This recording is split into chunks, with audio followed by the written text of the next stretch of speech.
সবাইকে নমস্কার জানাচ্ছি। আজকে আপনাদের একটি ভিডিও শেয়ার করব। ভিডিওটি হলো চাকমা সমাজের ঐতিহ্যবাহী পিঠা বড়া পিঠা। বড়া পিঠা তৈরির সময় প্রথমে আমরা যেটা ব্যবহার করলাম সেটি হলো বিনি চালের গুঁড়ো, কলা, নারিকেল এবং গুড় একসাথে মিশিয়ে হালকা ভিজানোর পরে আমরা এভাবে করে সেপ্টা করে তৈরি করে নিলাম।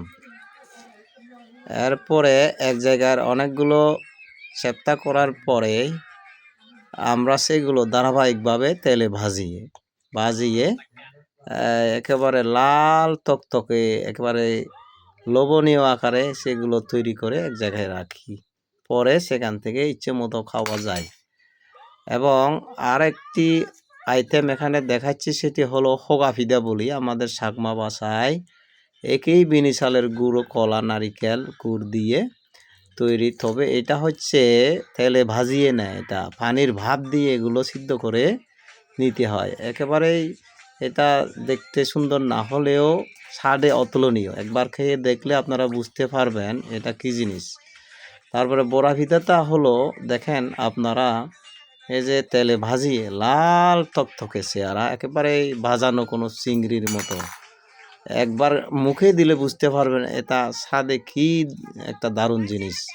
তাছাড়া বিনি চালের গুঁড়া আর কলাটা হচ্ছে নিজস্ব গাছের কলা, একেবারেই শীতকালীন কলা। যদিও চেহারা এত দেখতে তেমন কিছু সুন্দর দেখে না, তবে ফরমালিন মুক্ত, খুব ভালো। তারপরে এই কলা পিঠার মধ্যে দেখতে পাচ্ছেন হালকা লাল লাল করে ভাব দেখাচ্ছে পিঠার মধ্যে কলা। এখানে নারিকেল, কলা, এই যে এখানে অনেকগুলো বানানো পিঠার মধ্যে আছে।